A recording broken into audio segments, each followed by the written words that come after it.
ಶಿವಮೊಗ್ಗ ಜಿಲ್ಲೆಯ ಭದ್ರಾವತಿ ತಾಲೂಕಿನ ಹನುಮಂತಪುರ, ಕೈಮರ, ಮಂಗೋಟೆ ಹಾಗೂ ನಾಗಸಮುದ್ರ ಭಾಗದಲ್ಲಿ ನಿನ್ನೆ ಸುರಿದ ಭಾರೀ ಗಾಳಿ ಮಳೆಗೆ ಹೆಚ್ಚಿನ ಪ್ರಮಾಣದಲ್ಲಿ ಹಾನಿಯಾಗಿದೆ. ಹನುಮಂತಪುರದಲ್ಲಿ ಬೀಸಿದ ಗಾಳಿಗೆ ಮನೆಯ ಮೇಲ್ಛಾವಣಿಗಳು ಬಹಳ ದೂರ ಹಾರಿ ಹೋಗಿವೆ. ಆದರೆ ಯಾವುದೇ ಪ್ರಾಣಾಪಾಯ ಸಂಭವಿಸಿಲ್ಲ. ಮೇಲ್ಛಾವಣಿ ಹಾರಿ ಹೋದ ಪರಿಣಾಮ ಅವರ ಬದುಕು ಬೀದಿ ಪಾಲಾದಂತಾಗಿದೆ.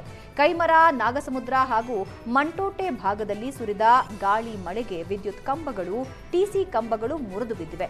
ಇದರಿಂದಾಗಿ ಶಿವಮೊಗ್ಗ ಚಿತ್ರದುರ್ಗ ಹೆದ್ದಾರಿ ಕೆಲಕಾಲ ಬಂದ್ ಆಗಿತ್ತು. ಪರಿಣಾಮ ಚನ್ನಗಿರಿ, ಶಿವಮೊಗ್ಗ, ಭದ್ರಾವತಿ ಭಾಗದಲ್ಲಿ ಸಂಚರಿಸ್ತಾ ಇದ್ದ ಬಸ್ಗಳು, ಕಾರುಗಳು ರಸ್ತೆಯಲ್ಲಿಯೇ ಗಂಟೆಗಟ್ಟಲೆ ನಿಲ್ಲುವಂತಾಗಿತ್ತು. ಉಡುಪಿ ಜಿಲ್ಲೆಯಲ್ಲಿ ಅಕ್ರಮ ಮರಳು ಸಾಗಣೆ ವಿರುದ್ಧದ ಕಾರ್ಯಾಚರಣೆಯಲ್ಲಿ ನಿಯಮ ಉಲ್ಲಂಘನೆ ಮಾಡಿದ 13 ಲಾರಿಗಳನ್ನು ಪೊಲೀಸರು ವಶಕ್ಕೆ ಪಡೆದಿದ್ದಾರೆ. ಓವರ್ಲೋಡ್ ನಿಯಂತ್ರಣಕ್ಕಾಗಿ ಕಟ್ಟುನಿಟ್ಟಿನ ತಪಾಸಣೆ ನಡೆಸ್ತಾ ಇದ್ದು, ರಸ್ತೆ ಚೆಕ್ಪೋಸ್ಟ್ಗಳಲ್ಲಿ ಪೊಲೀಸರು ಕಣ್ಗಾವಲಿಟ್ಟಿದ್ದಾರೆ. ವಶಪಡಿಸಿಕೊಂಡ ವಾಹನಗಳನ್ನು ಗಣಿ ಮತ್ತು ಭೂವಿಜ್ಞಾನ ಇಲಾಖೆಗೆ ಹಸ್ತಾಂತರಿಸಿ ವಾಹನ ಮಾಲೀಕರು, ಚಾಲಕರಿಗೆ ಕಟ್ಟುನಿಟ್ಟಿನ ಎಚ್ಚರಿಕೆ ನೀಡಲಾಗಿದೆ. ಜಿಲ್ಲಾಧಿಕಾರಿ, ಪೊಲೀಸ್ ಇಲಾಖೆಯ ನಿರ್ದೇಶನದಲ್ಲಿ ಕಾರ್ಯಾಚರಣೆಯನ್ನು ನಡೆಸಲಾಗಿದೆ.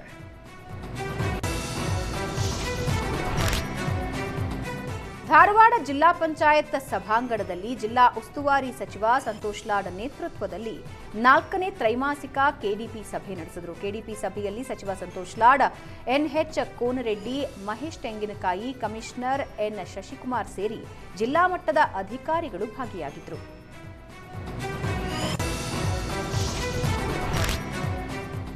ಗೋಹತ್ಯೆ ನಿಷೇಧವನ್ನು ಕಟ್ಟುನಿಟ್ಟಾಗಿ ಜಾರಿಗೆ ತರಬೇಕು ಹಾಗೂ ಗೋವಿನ ರಕ್ಷಣೆಗೆ ಸರ್ಕಾರಗಳು ತುರ್ತು ಕ್ರಮ ಕೈಗೊಳ್ಳಬೇಕು ಅಂತ ಪ್ರತಿಭಟನೆ ಮಾಡಲಾಗಿದೆ.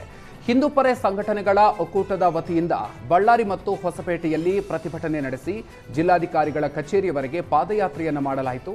ಹಿಂದೂ ಧರ್ಮದಲ್ಲಿ ಹಸುವನ್ನ ದೇವರ ಸ್ವರೂಪವಾಗಿ ಕಾಣಲಾಗುತ್ತೆ. ಆದರೆ ವಿವಿಧೆಡೆ ಗೋಹತ್ಯೆ ನಡೀತಾ ಇರುವುದು ಆತಂಕಕಾರಿ ಬೆಳವಣಿಗೆ ಅಂತ ಪ್ರತಿಭಟನಾಕಾರರು ಆಕ್ರೋಶವನ್ನು ವ್ಯಕ್ತಪಡಿಸಿದ್ದಾರೆ. ಗೋಮಾತೆಯ ರಕ್ಷಣೆಗೆ ವಿಶೇಷ ಕಾನೂನುಗಳನ್ನು ಪರಿಣಾಮಕಾರಿಯಾಗಿ ಜಾರಿಗೊಳಿಸುವ ಜೊತೆಗೆ ಅಕ್ರಮ ಗೋ ಸಾಗಣೆ ಹಾಗೂ ವಧೆ ತಡೆಯಲು ಸರ್ಕಾರಗಳು ಕಠಿಣ ಕ್ರಮ ಕೈಗೊಳ್ಳಬೇಕು ಅಂತ ಒತ್ತಾಯಿಸಿದರು.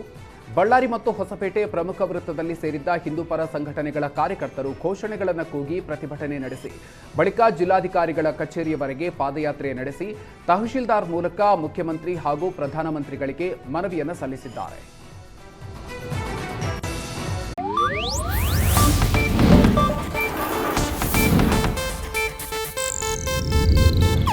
ಇದು ಏಷ್ಯಾನೆಟ್ ನ್ಯೂಸ್ ನೆಟ್ವರ್ಕ್ ಪ್ರಸ್ತುತಿ.